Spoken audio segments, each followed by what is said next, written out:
Isaías 66, versículos 1 e 2. Assim diz o Senhor: o céu é o meu trono, e a terra o estrado dos meus pés. Que casa me edificarias vós? E que lugar seria o do meu descanso? Porque a minha mão fez todas essas coisas, e todas essas coisas foram feitas, diz o Senhor. Mas eis para quem eu olharei: para o pobre e abatido de espírito, e que treme diante da minha palavra. Que o nosso Deus e Pai nos abençoe de tal forma que possamos entender a sua palavra e colocá-la em prática na nossa vida. Amém? Meus irmãos, o livro do profeta Isaías é riquíssimo. É um livro que fala da condição daquele povo na sua época, onde as pessoas viviam uma religiosidade aparente, onde as pessoas repetiam rituais religiosos, mas o seu coração não era convertido, quebrantado, transformado, íntegro.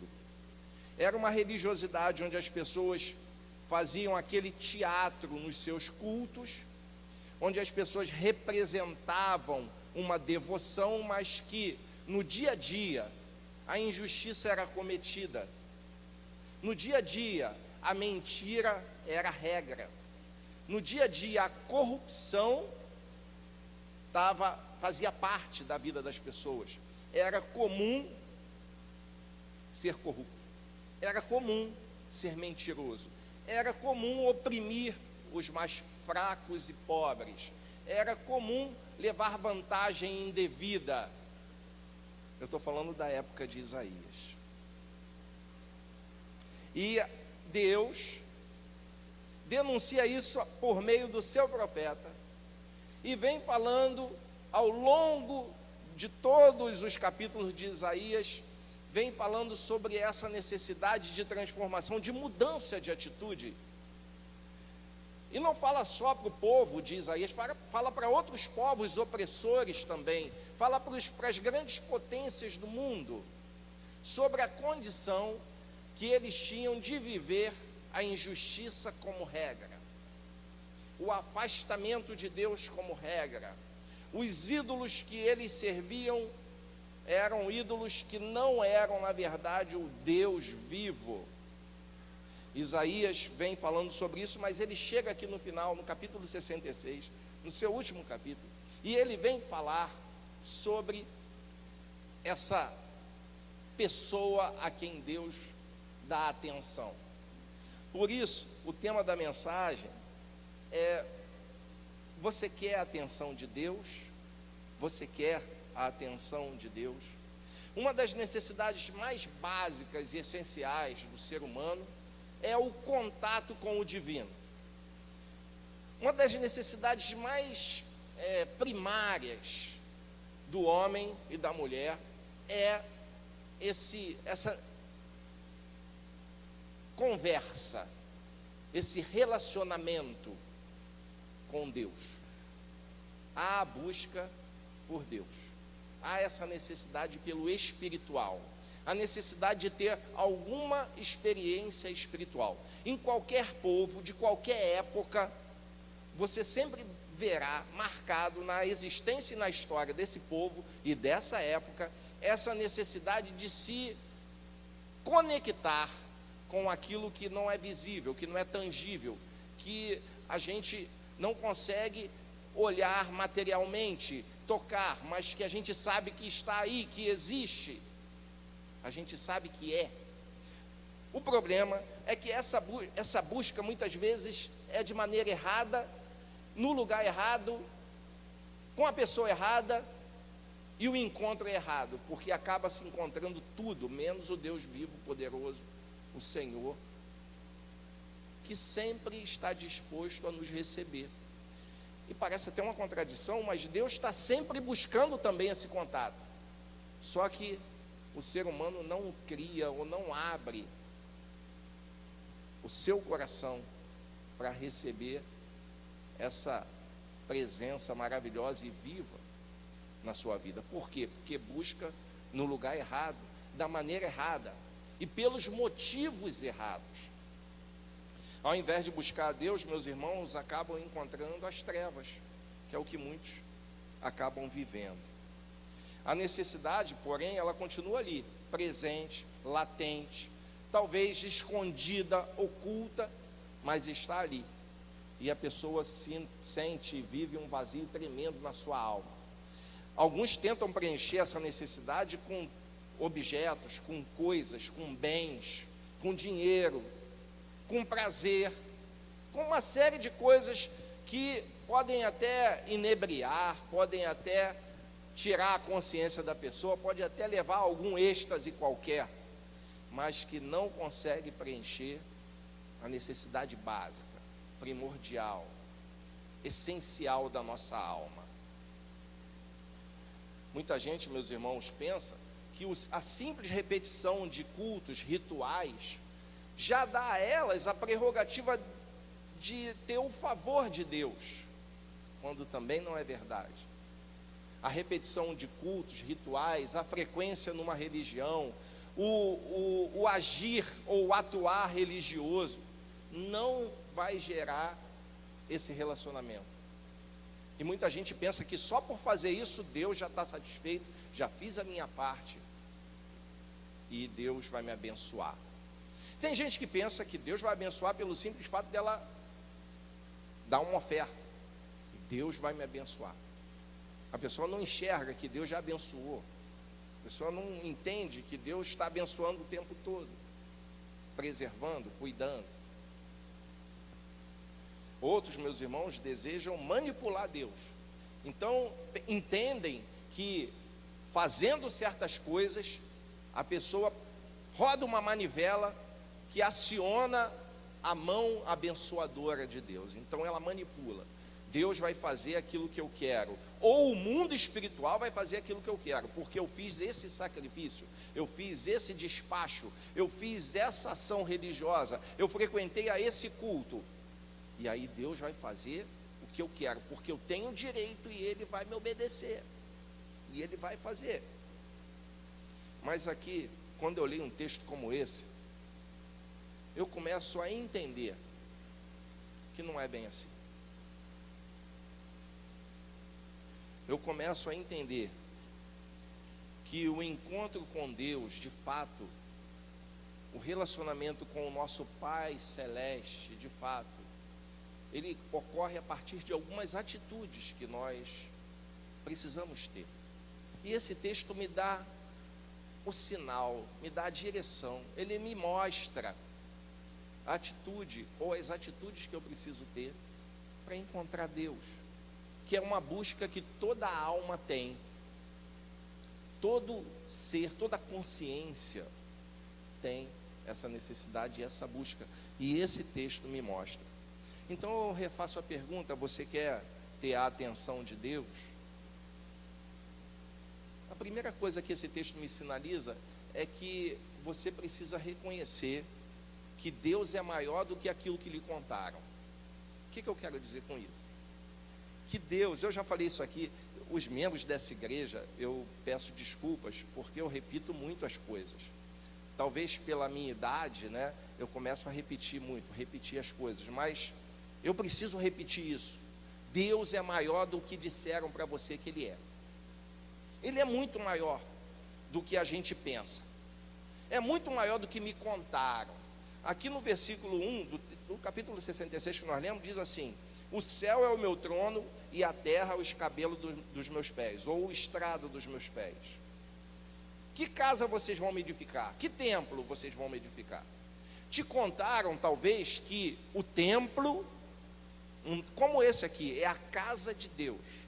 Então você veio para cá, para a casa de Deus, né? Ou o templo de uma outra igreja, ou um outro culto, ali é a casa de Deus. Podem ter te contado isso, mas Deus é maior que isso. Ele mesmo diz aqui no profeta Isaías, meus irmãos, é coisa assim de 2.500 anos atrás, ele já estava dizendo. Que casa, vocês vão pensar que eu vou ficar numa casa, num templo, numa construção que vocês fazem, no endereço que vocês querem? O céu é o meu trono, olha só. É muito maior do que te contaram. Deus é muito maior do que a formatação que lhe disseram. Deus é muito, mas muito maior do que aquilo que a gente imagina, conforme eu tenho repetido aqui. Ele não é alguém manipulável. Você gosta de manipular os outros, ou você é manipulado pelos outros? Olha, Deus não é manipulado. Nenhuma chantagem emocional que você fizer vai manipular Deus. Nenhuma lágrima que você vai derramar vai manipular Deus. Nenhuma história que você contar vai manipular Deus. Nenhuma oferta que você trouxer aqui vai manipular Deus, porque Ele não é manipulável. Deus não é escravo, servo, empregado de ninguém. Deus não é um gênio de uma lâmpada das histórias lá de Aladim. Deus é soberano, poderoso, a quem nós devemos nos ajoelhar e adorar e entregar a vida para Ele, porque Ele cuida muito bem da vida quando a gente entrega para Ele. Você tem cuidado da tua vida até hoje, e eu posso dizer sem medo de errar, que a maioria de nós que tentamos cuidar da nossa vida até hoje, parece que não acertamos muito não. Quando eu entrego na mão dele, Ele cuida direitinho, igual aquele hino que a gente canta: Deus cuida de mim. Deus não precisa de nada nem de ninguém. Deus é Deus, como foi cantado aqui. Então eu posso já te dizer pelo texto que nós lemos, que Deus é maior do que te contaram. Então tem que reconhecer isso, o texto me mostra. A segunda coisa que eu preciso reconhecer, e que você precisa reconhecer, é a sua verdadeira condição. Olha o que diz o versículo 2, na parte B do versículo: porque minha mão fez todas as coisas, e assim todas elas foram feitas, diz o Senhor. Mas para esse eu olharei, para o pobre e abatido de espírito. Todos nós precisamos reconhecer a nossa condição de miseráveis, de pobres, de abatidos espiritualmente. Todos nós. A arrogância, o orgulho, é algo que ofende a Deus. Deus odeia o orgulho. Nós lemos hoje de manhã, que está em Provérbios 6, que as pessoas que têm o olhar altivo ofendem a Deus. Toda vez que eu me coloco como melhor que qualquer outro ser humano, eu estou ofendendo a Deus.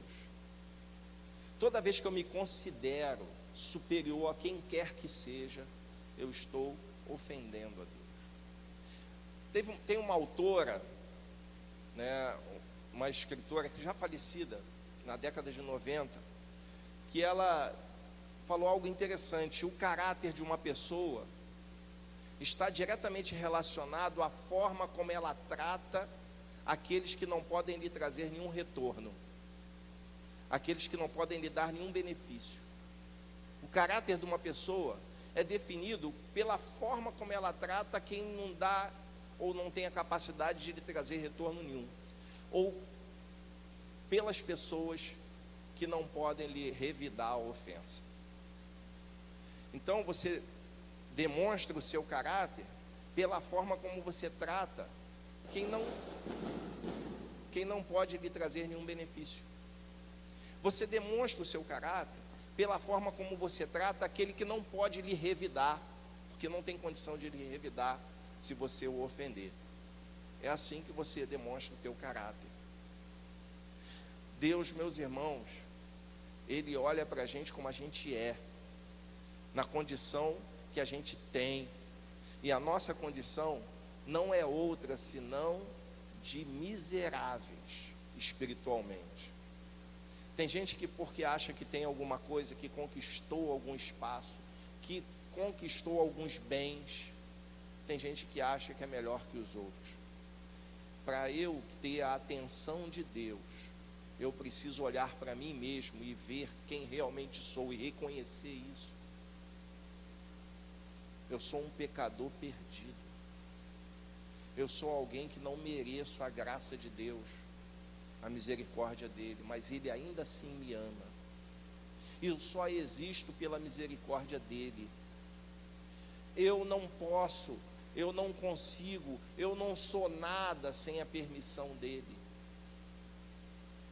Eu não sou melhor que nenhum outro ser humano na face da terra, porque Deus me conhece como eu sou, e eu preciso reconhecer isso. Romanos 3:23 diz: todos pecaram e separados estão da glória de Deus. Todos pecaram. As nossas conquistas, a nossa justiça, não passam de trapos de imundícia. É o que a palavra de Deus diz. Nós bradamos bem alto contra as injustiças que nós vemos, mas a nossa justiça diante de Deus não passa de trapo de imundícia. Eu preciso reconhecer isso, que eu não sou nada sem a misericórdia de Deus, porque é ela que me mantém vivo. Tinha um homem descrito lá em Lucas capítulo 18, a partir do versículo 10. Esse homem era um corrupto da época dele, era um pecador mesmo, daqueles que olhavam assim, tipo as que a gente vê aí nas manchetes hoje em dia, né? Mas aquele homem, ele estava fazendo uma oração, reconhecendo o seu pecado. E ele olhava, na verdade ele não conseguia nem olhar para o céu, ele olhava para baixo e batia no peito: Senhor, tem misericórdia de mim, porque eu sou pecador. Ele, arrependido, orava assim, reconhecia que ele era realmente corrupto, ele reconhecia a pilantragem dele, ele reconhecia a condição dele, e orava pedindo que Deus tivesse misericórdia dele. Mais ao lado assim tinha um outro orando, era um religioso fariseu, mas daquele religioso que você olha assim, o sujeito é perfeito, cheiroso, impecável, não falta nenhum tipo de atividade da sua religião. E esse sujeito orava: Senhor, obrigado porque eu sou fiel, porque eu entrego minhas ofertas no templo, eu entrego o dízimo até dos centavos, e eu não sou como aquele ali pecador, aquele publicano safado, corrupto. Ele não, na Bíblia não fala essas palavras, tá, meus irmãos? Eu só estou ilustrando aqui. Mas aquele publicano pilantra, safado, corrupto, eu não sou que nem ele, porque eu sou teu servo.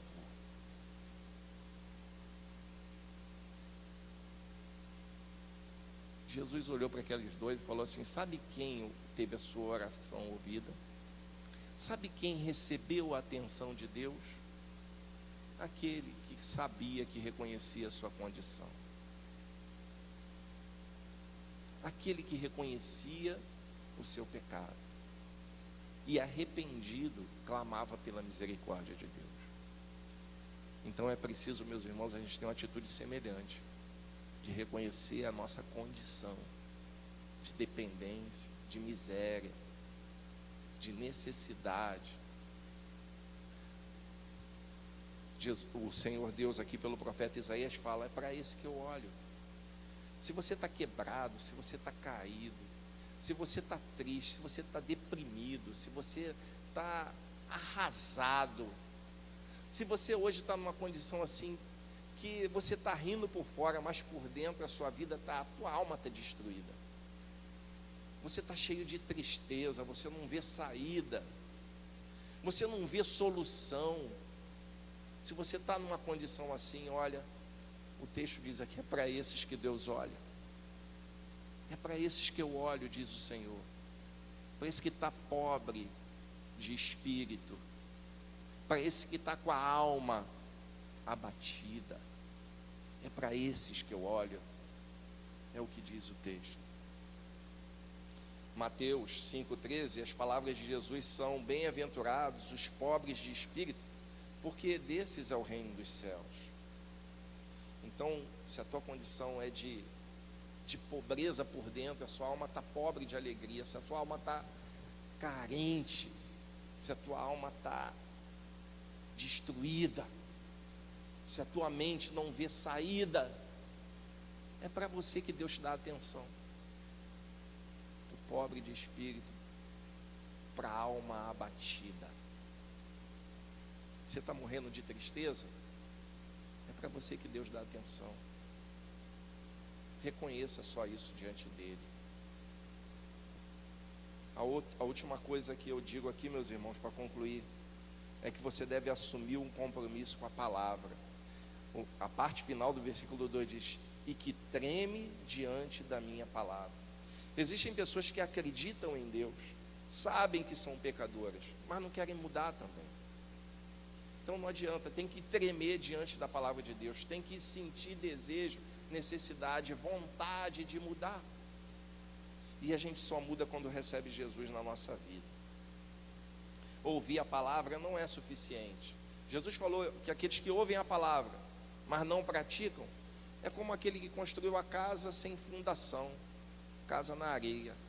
Quando vem a primeira tempestade, derruba tudo. Concluindo, Tiago vai dizer que Deus resiste aos orgulhosos, soberbos, mas dá graça aos humildes. Lá em Isaías 57:15, se você está com a Bíblia aberta ainda em Isaías, no capítulo 57:15 diz assim: porque assim diz o alto e o sublime, que habita na eternidade e cujo nome é santo. Num alto e sublime lugar eu habito, como também com o contrito e abatido de espírito, para vivificar o espírito dos abatidos e vivificar o coração dos contritos. Você quer a atenção de Deus? Só deixa o orgulho de lado, só reconheça quem Ele é, reconheça a si mesmo como você realmente é, sem maquiagem, sem teatro, sem máscara. Diante de Deus, você e a sua necessidade, você e o seu coração partido, você e o seu sofrimento, você e a sua doença, você e o seu quebrantamento. Porque quando você faz isso, Deus te dá atenção. Ele olha para você, porque Ele olha para quem está abatido de espírito, para quem está com o coração e o espírito contritos. Que Deus te abençoe.